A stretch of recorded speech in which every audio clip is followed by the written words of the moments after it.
to Meow Mix, Carolina Panthers podcast. My name is Steven. My name is Jerry. And the Panthers have won the They game won against the Atlanta Falcons. A game we didn't even really have to sweat about in the fourth quarter. It was like, Dude. was it such a strange feeling? I was like, what do I do now? Like, I don't want to jinx it. We're up by 27, but I wanted this shutout so bad. Me too. Desperately wanted that shutout. Panthers do shut out the Falcons here 30-0. zilch. A good old-fashioned ass whipping. Yeah. Against our rivals down 85. That we're talking so much trash online before this game. Oh my gosh. What a great feeling to have right now. Just watching, kind of the ideal game that you want as a Carolina Panthers fan. Just a dominant defense, opportunistic defense, offense that didn't make any major errors, like any, breaking turnovers, right? Correct. 30-0. What is there to complain about? What a great game. Yeah, I mean, there's really not much to complain about if you want to complain. I will discuss my complaint saying that TMac had his worst pro game, but his worst is still phenomenal. He still looked like the number one receiver. He just had a couple drops, and they weren't huge in the long scheme of things. So, yeah. Well, it was one of those games where you didn't need TMac in this game. No. You really didn't need... You certainly didn't need Xavier Legette in this game. You didn't need... You just needed Bryce to kind of be the game manager type of quarterback in this game, and he did that perfectly well. He stood in the pocket. He moved when he needed to. Ran in a touchdown. Used his feet early and often in this game, and then never again. But he did get a touchdown and kept a key drive moving as well. Just a great, the game where, like, I never felt this one was in danger. The defense playing so well just warms my heart. Yeah. I mean, this is now like 6 quarters in a row where the defense has been phenomenal. Yeah. And the offense has played mistake-free. Now they didn't get any sacks. That will be a question mark. But overall, like, they were getting pressure on him. More pressure than... A lot of pressure. I saw Nick Scorton in there. Lathan Ransom. Princely. Ended up getting that last turnover. Like, Princely was back there. I kept seeing guys back there in Penix's face and causing bad throws. Made him nervous. There was one key third down that he had his guy wide open, but he just was feeling too much pressure, and he threw a bad ball. But he didn't have as much pressure. So... Yeah, a lot of mistakes by Penix today. He did not look like your franchise quarterback at all. But a lot of that was from the Panthers, just some very, different types of pressures, a lot of blitzing, especially early, I noticed. And they were just getting pretty good push with the front four. I think Princely was out there a lot more. Of course, Scorton was out there a lot more, mainly because of injuries to, some other guys. But this was easily the most pressure that we've seen the Panthers get on an opponent in a long time. And it was really, it worked. Like it did exactly what you want. And we took away their run game. Yeah. With getting out to that lead, they forced, 43 passes overall to 23 runs. Now, Bijan is a beast. Let's not pretend he's not one of the better running backs in the league. But they kept him in check by just being up on him. He still averaged 5.5 yards per carry, but most of that was from 1 or 2 carries. Everything else they kept getting to him right away. And this is what we talked about in our preview was, like, we need to stay on the field and extend these drives to keep Bijan off the field. That's how you stop Bijan, is you keep him off the field. He only had 13 rushes. Yeah. That's what you want. He still rushed well, like you said, but he only had 13. And when you're so far down, when you're down, 10, 17, and then it's getting late in the game, they have to go away from that. And that's what they did. Yeah. And again, hats off to this defense. This defense, night and day better than what we've seen previously. Like, that this was a really dominant defensive. Suspiciously good. Yeah. Like what happened? Well, who are these people? Like this is not the defense that we've seen in Ejiro Evero's tenure here. I think that's kind of a bad play by the Atlanta Falcons offense. I think Kyle Pitts against our linebackers would have been my scheme. Yeah. In the passing game, and they kept seeming to trying to go deep, and they're just Mike Jacks, J.C. Horn. They were just not letting them go deep. No, they were attacking the strength of our defense instead of the vulnerability, which is over the middle. And you saw them do it a few times. I mean, they had Drake London going over the middle a couple of times, but they were just so out of sync offensively. It didn't seem like they were comfortable. I mean, they definitely were not comfortable at all. Penix seemed like his shot clock was off. I mean, he was feeling pressure when there wasn't any, but I think that also was because there was a lot of pressure that was coming. So he was kind of just he got hit a few times, and I saw him, grimacing in pain a few times as well. Like he was under fire a lot in this game. I love that. I love bringing the pressure, especially against a young quarterback, but against anybody. Like, let's do this every week. This works. This is the scheme that you have to go to. I mean, you hit the quarterbacks, you make them a little rattled, and then there's going to be quarterbacks that don't get rattled, unfortunately, but most do get rattled. Even the veterans, like Tom Brady, still got rattled if you got to him enough. That's how the Giants won 2 Super Bowls against him. That's right. So yeah, I mean, you put pressure on any quarterback, good things are typically going to happen for the defense. Yeah, and let's not knock our offense who kept the ball out of his hands. The first drive, Bryce Young was picking them apart. They went down. They scored that touchdown right away. It was, pass. It felt different because usually we run the ball in the first drive and then do nothing but pass afterwards. We passed nothing on the first drive except for a couple times and then started running the ball more, which was completely opposite of what Canales has done, but it felt smart the way he was going about it. Right. Typically, you run to set up the pass. It felt like they were passing to set up the run in this game. And it was a lot of short, get the ball out of Bryce's hand quickly, move the chains type of plays. And as you said, I mean, it looked very professional. They just went right down the field. I think was there maybe two McMillan catches on that first drive, or at least one. I think he had one of the longer ones. But anytime that you can go up early in the game, especially when you didn't get the ball first and you take the lead, that's like a double hit to the defense because you're going to get the ball first coming out at halftime as well. And the Panthers did and were able, I believe, they scored. Nope, they punted their first play of the third quarter. But still, they had on the ropes, and we saw what happened the next play there. But just so refreshing. So refreshing. So refreshing. Sweet Caroline. Ba, ba, ba. I mean, it was just it's guys.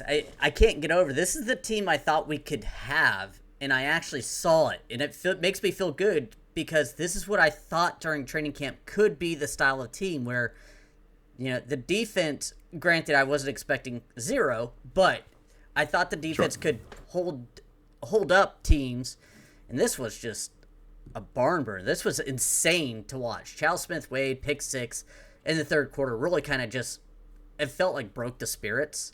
We'll go over the key plays of the game if that's okay, real quick.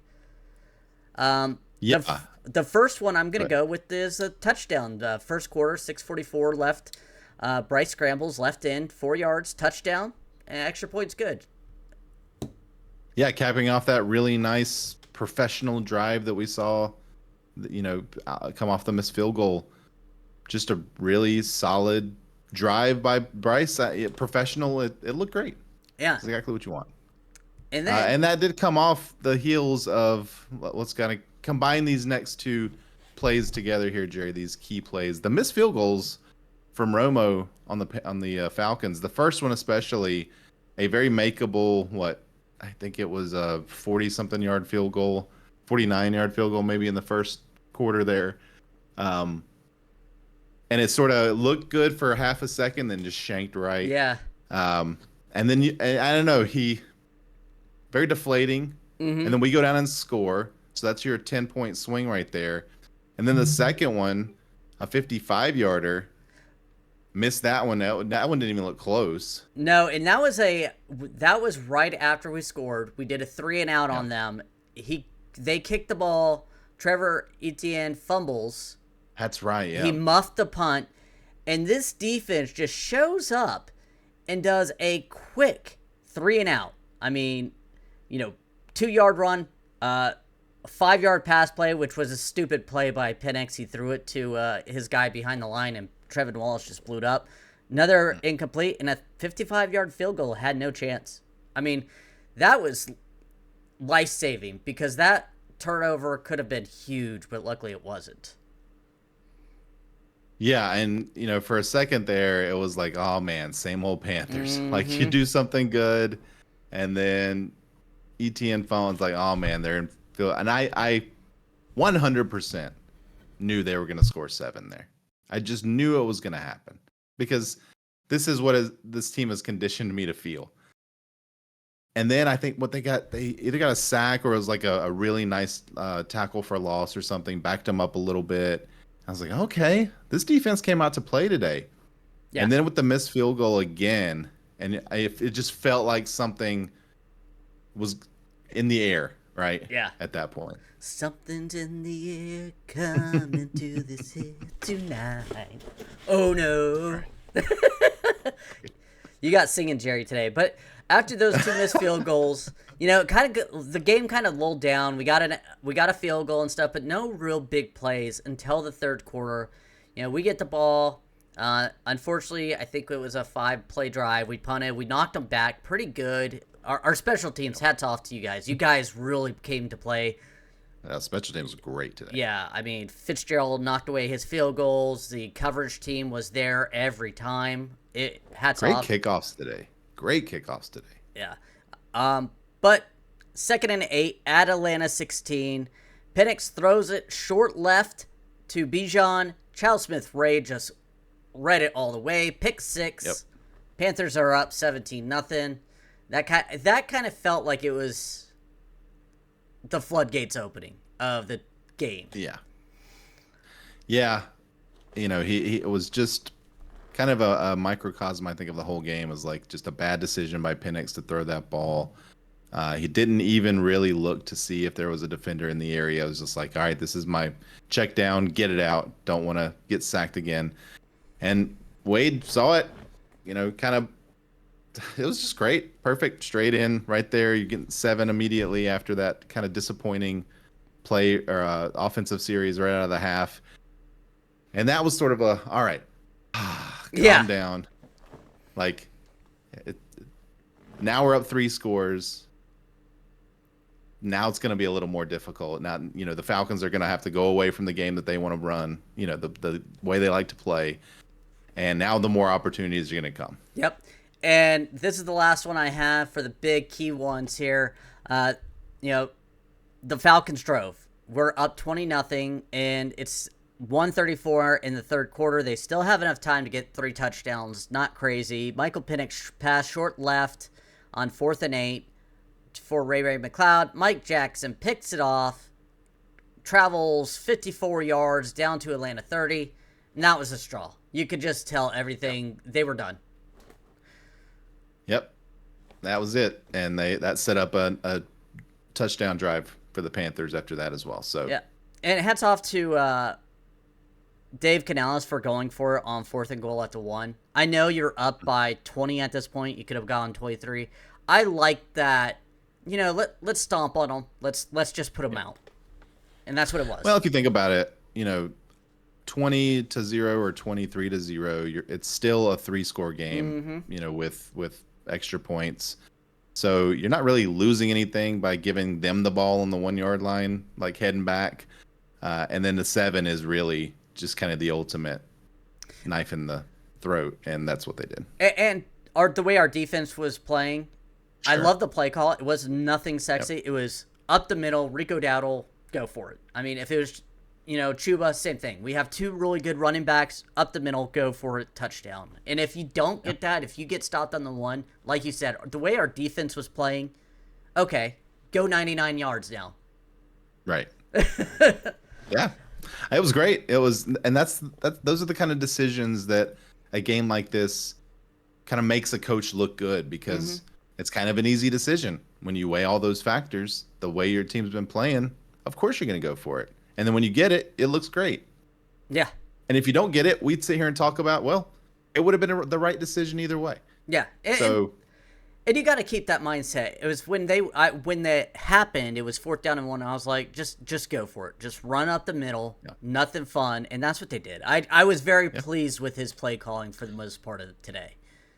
They did exactly what the Cardinals should have done last week. Just take the air out of the ball when you're up that much and run. And that's what the Panthers did. Yeah. And then even the one throw that they did sort of towards the end of the game there was just a little bootleg, like basically a run. It just happened to be a pass, so the same kind of result. It was great. It was great. Any other key plays that you want to discuss before we move on to stats? No, I think those were kind of the game shaping plays right there. Yeah. Going over stats, let's go ahead and start with Atlanta Falcons, because we can get to laugh at these for a little bit for the first time in a long time.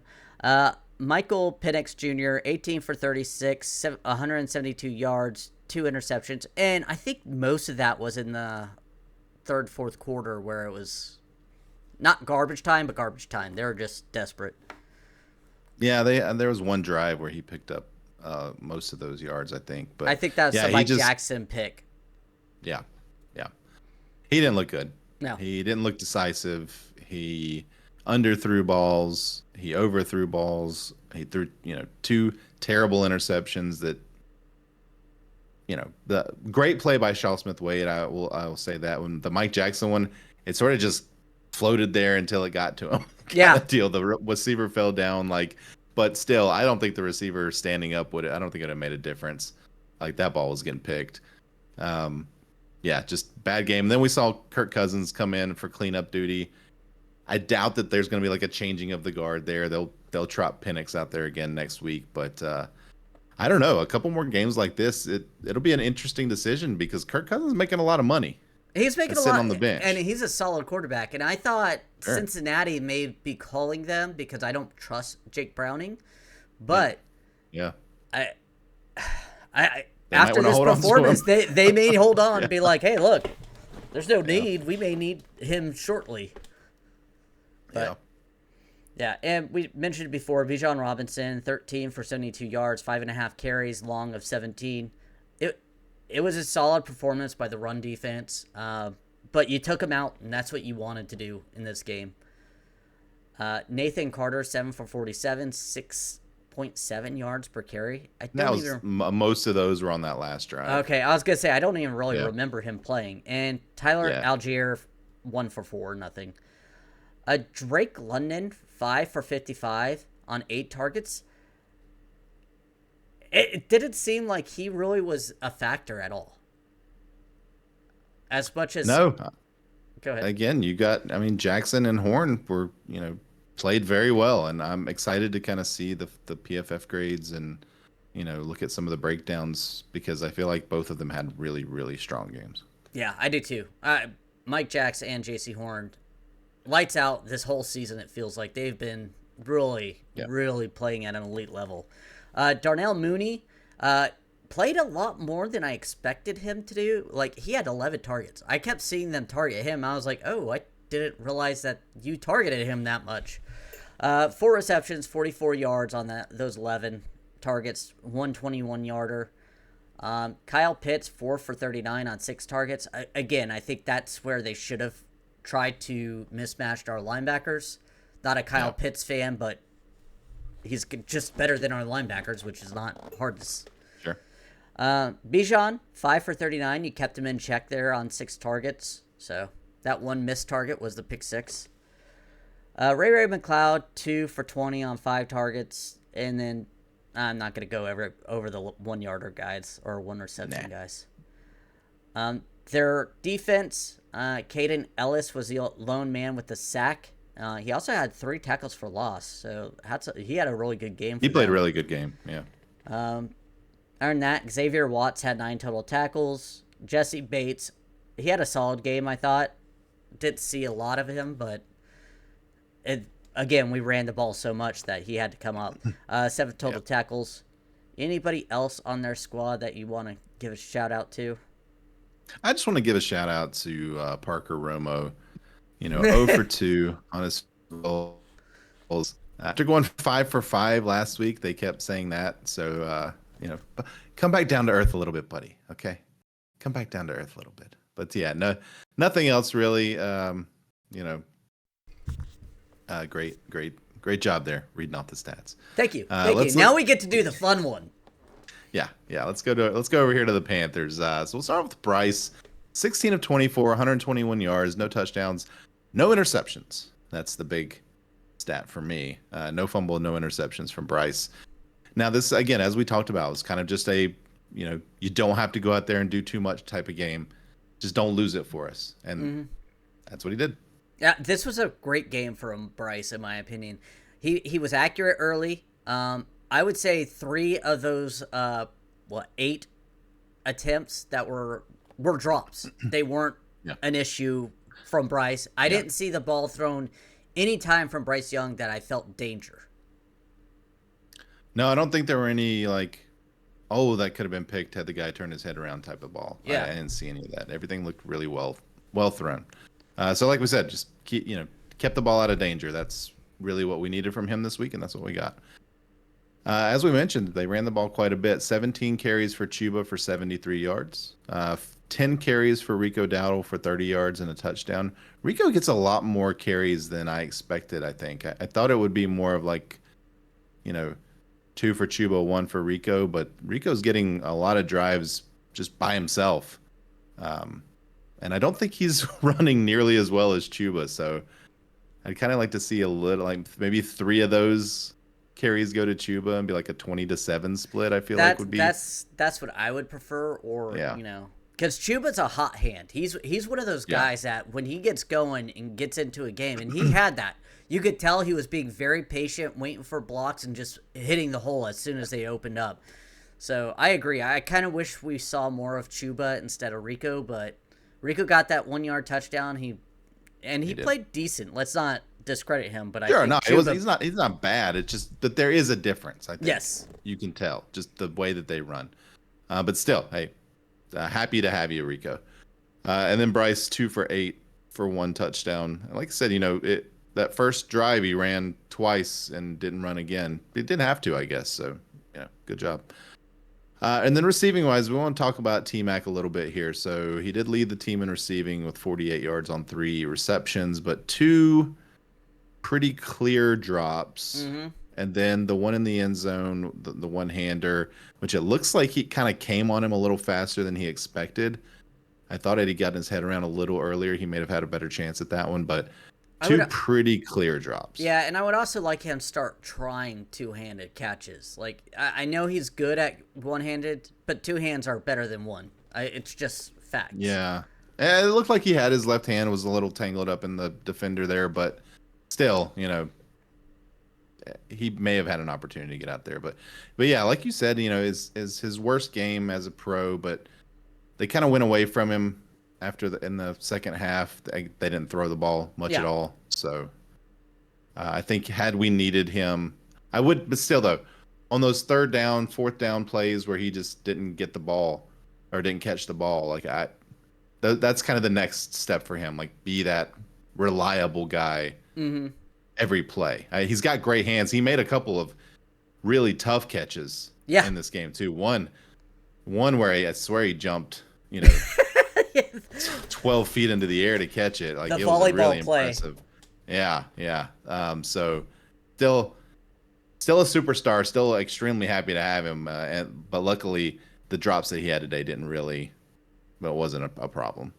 2 catches for Tommy Tremble, 16 yards. 2 for Bryson Tremaine for 15 yards. 2 for Jatavion Sanders for 11 yards. And then just a handful of catches for other folks. Renfro, the hero last week, only 2 catches for 6 yards in this one. And he had a couple big key first down opened, but him and Bryce were not on the same page a little bit. It was just either a bad throw ball or, the break was too early for Bryce. I couldn't tell if it was Hunter or Bryce they were off. And it's just something that they're going to have to work on. Yeah, that one in particular where he kind of threw behind Hunter, that definitely looked like a Bryce issue there because Hunter was open. But yeah, like you said, it's just something they're going to have to work on. Well, you saw him have fine timing last week, so I'm not worried about it. And Bryson Tremaine, I was hoping to see a little bit more, especially because those 2 catches were on the first drive, and he looked solid out there. Honestly, let's see what you've got. I mean, at this point... But again, they took the air out of the ball. Like, they just didn't throw the ball in the second half, really. You're right, but these 2 catches were in the first drive alone. So there was probably more opportunity, I thought, for Bryson Tremaine, but just didn't really get targets. I'll be interested in the snap counts, how many he had with XL out. Yeah, good call. ETN did have the fumble on the punt return. Pretty bad. I think I didn't see him returning punts after that. I thought they had David Moore back there instead. They were. So, yeah, that sucks. I like ETN, so I hope that he bounces back from that. All right. In terms of defense, I mean, a lot to say here on the defense. Roseboom led the team in tackles. I didn't feel like he had a particularly good game. I saw him, lagging behind in coverage quite a bit. 1 missed tackle for sure I saw, but, he got the most. Mike Jackson, great game, interception, 6 tackles himself. Moreg got a tackle for loss, got a QB hit. He was in there playing real well, I thought. Ransom punched the ball out there at the end of the game to cause that final fumble. He had a nice game. Chau Smith-Wade, as we talked about, the pick 6. He had another, I think he had a tackle for loss as well. I thought, they don't have it credited here, but I thought he had a pretty good one. Yeah, I mean, Trevin Wallace, tackle for loss. Nick Scott was in there a little bit. Horn shut his guys down. I mean, good overall game here. Nick Scorton, I saw him in the backfield quite a bit. Like, even if he didn't get there. DJ Wanham, I saw him in the backfield. Like, it just felt different. All the guys also tackled. You said Roseboom missed a tackle, but for the most part, it felt like they got their hands on Very good tackling game. Very solid tackling, especially from our corners. I thought Mike Jackson and J.C. Horn were really outstanding on the outside perimeter with their tackling. There was one in particular, J.C. Horn, saved a huge play by just gunning him as well. Yeah, and just wrapped him up and brought him down. But there was 40 yards, and it could have been a touchdown. I think it was Bijan who had that, and I was like, woo! Yeah, and then there's the other one that Wanham sort of kind of came off of his block and was able to get Bijan right before he took off, which looked like it would have been way down the field. It was wide open. So, yeah, opportunistic tackling in this game. And they wrapped up. Nobody was trying to score big hits at the expense of a tackle. It was really nice. Derek Brown in there stuffing guys. He got a QB hit. No sacks in this game, but it just felt like the pressure was a big difference in this game. Yeah, 100%. When we go over PFF, I'm gonna look at their QB pressures, and I'll read those off because again, the QB pressures, it's not as good as a sack, but it helps out a lot, especially QB hits. We had 2 from Moreg and Derek Brown. So. Yeah, like I said, I think there were more. I saw Penix on the ground a few times, so be interesting to see what the PFF. PFF is, I think, is a little more generous with those type of stats, so we'll see. And then Ryan Fitzgerald, shout out to him, 3 for 3 on his field goals, hit the 57-yarder, which they have kind of been going for it on 4th down or punting at that range the first 2 weeks. So nice to see him convert that. That feels like they may give him more opportunities at that range moving forward. That 57 yards, that's no slouch. Like, and he had some yards to go, so that was a good one. And then he also converted on that extra point that was backed up 15 yards from. And that wasn't even in question. He nailed it. Right. So just overall great day for him. And then our punter as well, man. Our punter is really good. He had 2 inside the 20. The special teams just overall fantastic day. Yeah, I would say that the offense was the one that was less than defense and special teams, but I mean they were good. They weren't great, but they were good. And especially with this style of game, especially with this game, I mean, the way the defense played, the way the special teams played, that's all you needed. Mistake free and be on it. Yeah, because really when we look at the overall stats here, the Panthers don't come out super favorable. 3 for 11 on fourth downs, but again, third downs, but 2 for 2 on fourth downs. The Falcons were 5 for 13 on third downs, but 0 for 3 on fourth downs. So big issues there. Total yards, the Falcons 332, the Panthers 224. So again, those turnovers just so huge.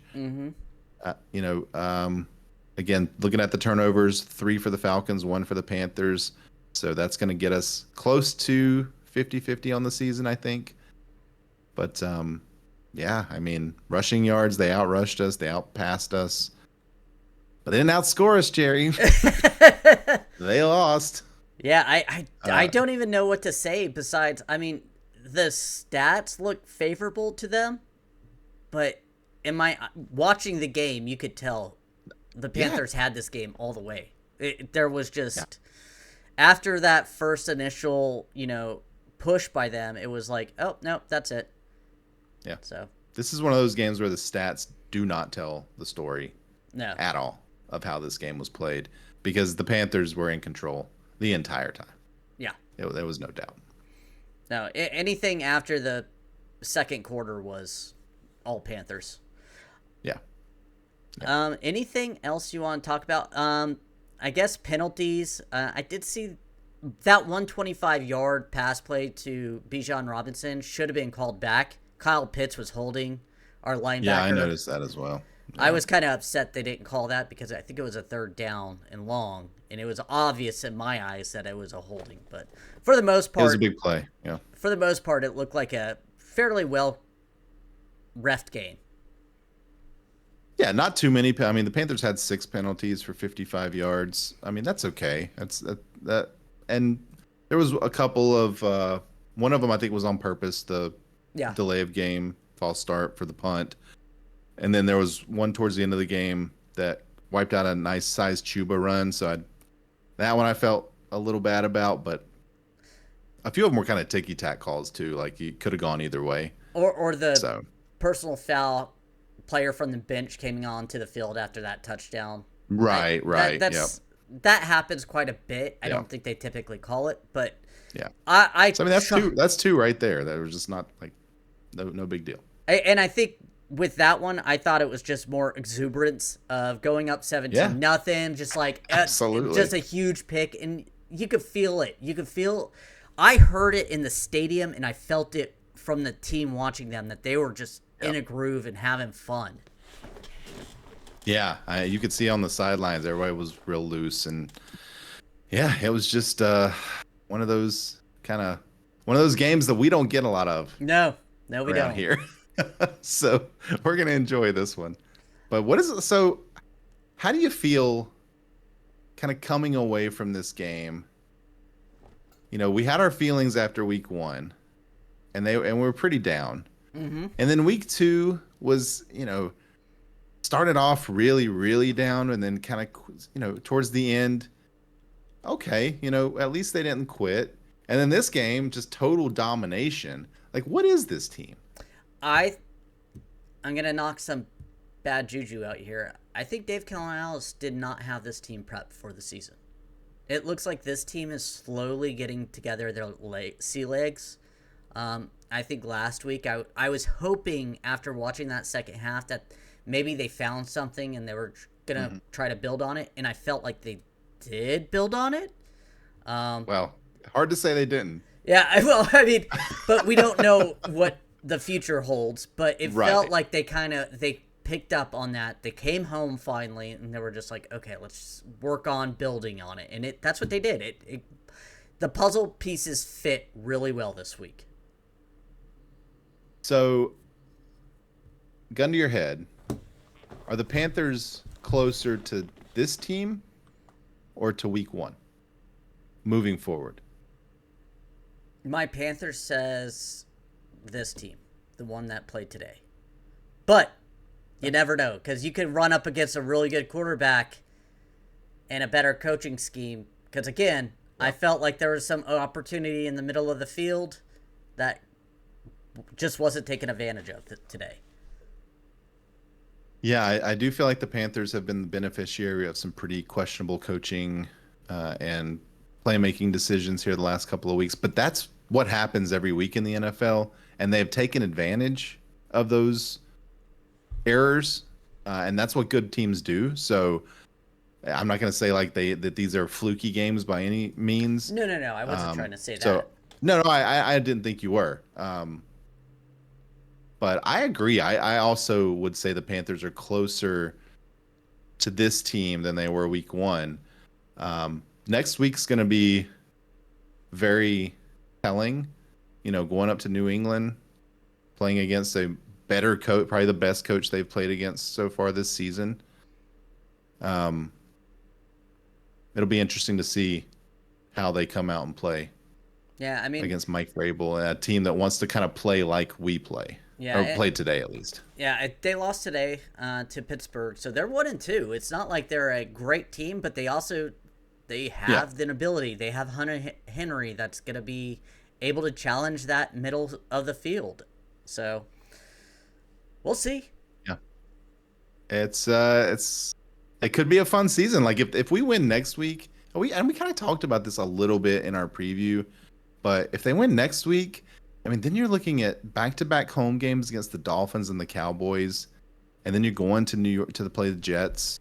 So like I feel like there's 4 winnable games in a row here if we can play like we played today, or 90% of what we played today.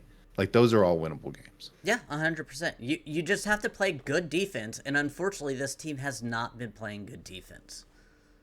And in the Dave Canales genre. Yeah. Any last thoughts on the game? Well, let's do our heroes and zeros here. Do you want to go first? I'll go first. Okay. On my hero, I'm going to give it to Dave Canales. Because I felt like he coached a well game. Like a really good game. He did not get full of himself, which I have seen him do in past, of getting I'm calling a really good game and we're up. I'm going to throw the ball 50 times. No, he kept it within reason. He kept things small. He game planned around the fact that Chandler Zavala is playing for Robert Hunt. Speaking of which, I'm going to give another hero to the offensive line for really doing a great job in the run game and keeping Bryce Young out of stress. Like, that was against a team that came in with a pretty good track record so far this season of pressuring the quarterback. Yeah, I mean, you felt like everything Dave Canales game planned really well this game. It felt like, let's get the ball out of Bryce's hands quick. Let's do quick plays. And like I said, a few of those incompletions were on drops, in my opinion. So, yeah. Hey, I've thought in the past that you have been a little quick to blame Dave Canales, so I'm glad to see you giving him his props when they are deserved. I mean, that's fine. Like, it's good, right? It's just nice to see Dave Canales prepare for a game so well that like you felt like you had to give it to him. Yeah, I mean, there were so many good players and playmakers on this team today, but I'm going to give it all to the person who really did it all, like the main guy, because he looked out coached in the week 1. He looked still kind of stunned in week 2, and this was a completely different style of game, and it looked like the Panthers came out the more prepared, the better game plan overall than the Atlanta Falcons, and it shows on the scoreboard. Yeah, it's a great hero, well deserved. I'm going to give it to Chau Smith-Wade. I feel like that pick 6 coming off of the, 5 and out essentially to start the second half, really put the, essentially put the nail in the coffin. Like, it was still pretty early on. They were only up 17-0 after that, but it was such a momentum swinger after you felt like the Falcons really had an opportunity to sort of did like what we did or do what we did in the first half, capitalize on, a short field. But they weren't able to, and Chau Smith-Wade shut them down. So he's going to have my hero, 0 in this game. I mean, it's hard to give anybody a 0, so I'm not going to. I'm going to give XL the 0 because... See, I thought about that, but I didn't want to pile on. I get that. I thought, you know what? Excel didn't have anything to do with this game. Like, I don't want to do that to him. But go ahead if you want. If you want to be petty, go ahead. You're going to make me sound petty now. I just feel like with him not playing, it just felt like the first drive, it just felt smooth. It didn't feel like a lot of force balls to someone who wasn't making the plays. And again, that's more on Canales just spreading the ball around. But yeah, he doesn't really deserve a 0 for not playing. So overall, no one who played. I think it is worth talking about though, because you are right. Like, the offense, especially the first, like what I would assume would be the scripted drive, was so professional and smooth, and everybody kind of where they were supposed to be. The ball was on time. Like, everything kind of looked right, and he wasn't out there. And you wonder if he was healthy enough to play, and they were like, let's just see what happens if he doesn't. And if he's, still a little injured next week and doesn't play, and we have the same type of output, you could easily see XL getting traded this season. I mean, he still runs a 4.3, so he still has value. Yeah. But yeah, I don't know what you could expect to get for him, but if the offense plays better without him, then you don't want to put him out there. And Jalen Carter's I was really hoping back. to see. Yeah, right. Coker's coming back. You still have Jimmy Horn Jr., who I'm shocked was not active in this game. I really thought they would use this opportunity to get him out there, but he's still been inactive. I don't know what's up with that. If they just don't feel like they have anything in the playbook for him right now, but he's a weapon. Like, I'd love to see him out there. Me too. I mean, he's a fast guy, and I don't know. And maybe you see him returning punts next week and ETN on the bench. Yeah. I mean, I'm okay with that too. I think maybe that's where they need to go. Who would be the third running back if you leave him inactive? Or I think you have to keep him active. Yeah, you may have to keep him active. Yeah. I didn't say inactive. I just said on the bench. Yeah, no, I get it. I was just trying to think of because usually if you're going to make Jimmy Horn Jr. active, then somebody else has got to be inactive. That's my thinking. And usually it's that special teams guy, so. That Dale Von Campbell, who was active instead of Jimmy Horn Jr. and actually had some pretty nice special teams plays. Yeah. Like, I saw him out there. I heard his name called, and I did not expect that. So, yeah, everything just kind of came together today. Yeah, it's so nice. So nice. Yeah. I do think that we lost both of our gambling for the children bets. We did. Unfortunately. I was hoping that Bijan would have gotten some garbage time, like receiving yards, but unfortunately they just took pulled him out. They just pulled him, and I was like, oh, okay, well, him. Yeah. We only needed 15 more yards or something. And I was like, okay. Him, so. I was like I said, and then the game just sort of got away from TMac. Like, he was on pace early to easily get 70, and they just sort of took the air out of the ball. So, which they should have done. Like, no complaints. No. That's what you want your team to do when. Yeah.